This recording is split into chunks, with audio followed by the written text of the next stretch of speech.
Finished platinum is so very pretty, and as such is often used in high-end jewelry.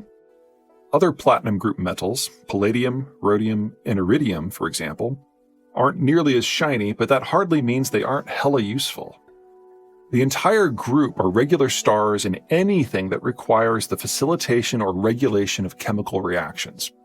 Such uses include, but are hardly limited to, the exhaust systems of anything that burns anything in order to shift emissions profiles in less toxic directions, platings to impede corrosion, particularly at high temperatures, dental work, given time, teeth and human saliva can destroy nearly anything, and any product that needs to be able to selectively encourage or discourage the flow of electricity, most notably semiconductors of all types.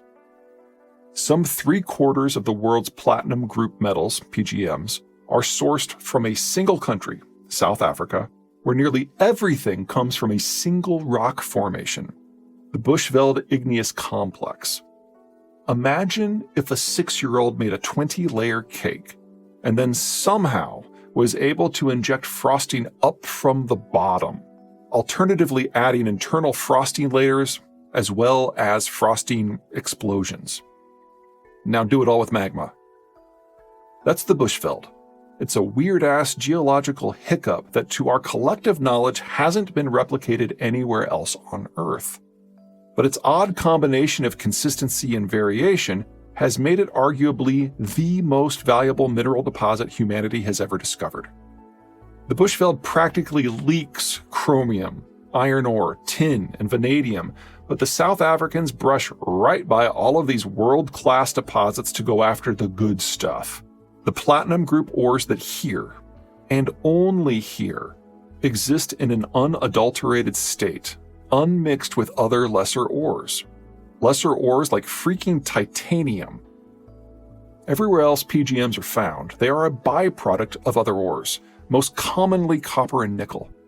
After South Africa, Russia is by far the world's largest producer, with nearly 1/5 of global PGMs coming out of Norilsk, a Soviet-built Arctic penal colony whose workers toil a mile underground. So many things have gone so horribly wrong at Norilsk in recent years that the entire place is a cross between a Superfund site and a frigid Tibetan hell. Third through last place combined account for the remaining 5% of output. Even if you can source the appropriate ore, you're hardly out of the woods. It takes a minimum of 7 tons of ore and 6 months of work to extract a single troy ounce of platinum or its sister metals. If you want platinum, you deal with the South Africans or the Russians, or you probably go without. And if you do go without, on a clear, breezy day, your vehicle exhaust will be nastier than the nastiest smog ever recorded. Rarity of rarities. China isn't a top 5 producer, importer, or exporter of a single one of the raw or finished PGMs. The technologies that use PGMs are simply beyond the Chinese. Rare earth elements are simultaneously very complicated and very simple. Complicated in that there isn't just one rare earth. As the word elements suggests, rare earths are a category of materials that includes lanthanum, neodymium, promethium, europium, dysprosium, yttrium, and scandium. Complicated in that rare earths are used in almost everything in the modern era, from sunglasses to wind turbines to computers to metal alloys to lights to televisions to petroleum refining to cars to computer hard drives to batteries to smartphones to steel to lasers. Pew pew. Complicated in that modern life cannot happen without them. Complicated in that rare earths are produced by either uranium decay or exploding stars. Yet, rare earths are simple. Simple in that several of the rare earth elements are not rare at all. Cerium is more common in the Earth's crust than copper. Simple in that the ores of rare earths are often a byproduct of many other sorts of mining. Simple in that we know precisely how to fish each individual rare earth element out of the mixed ore that is mined, and simple in that the problem is that no one wants to do the work. The refining process requires hundreds and in some cases thousands of separation units, a fancy term for vats of mostly acid to slowly encourage each individual element to move away from its similar density siblings. Beyond being, incredibly dangerous, even if everything works well, refiners will be left with a lot of waste product. After all, the primary source of rare earths on the actual Earth is from the messy radioactive decay of uranium. None of this is news to those in the industry. The techniques for rare earth extraction date back to before World War II. No trade secrets there. Second, China has done all the dirty work for the rest of us. In 2021, some 90% of global rare earth production and processing was in the PRC.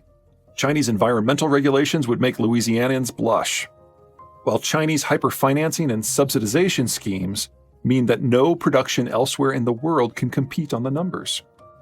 The Chinese started producing rare earths en masse in the late 1980s and had forced pretty much all other producers out of business by the 2000s. From some points of view, the Chinese have done us all a favor. After all, they have sucked up all the pollution and all the risk while providing the world with refined rare earth metals at roughly 1/4 of the pre-1980 cost. Without those cheap and ample supplies, the digital revolution would have taken a very different course.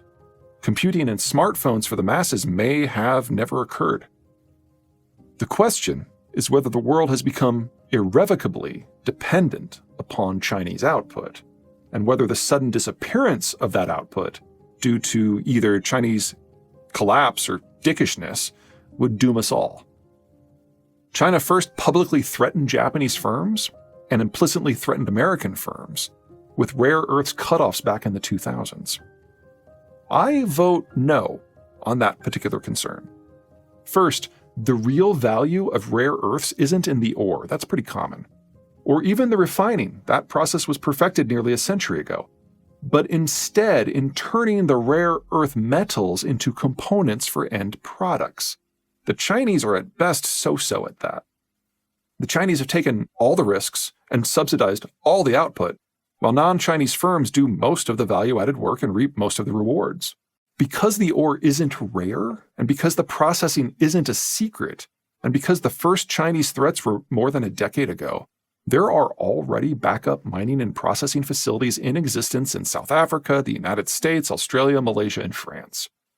They just don't see a lot of activity because the Chinese stuff is still available and still cheaper. If Chinese rare earths were to vanish from global supplies tomorrow, processing facilities on standby would start up right away and likely be able to replace all Chinese exports within a few months, a year on the outside. And any company that uses rare earths led by any person who isn't a complete moron already has months of rare earths stockpiled. Hiccups would abound. Armageddon would not call. Rare earths are a great example of the world just waiting for China to fall, and for once, actually being ready for it.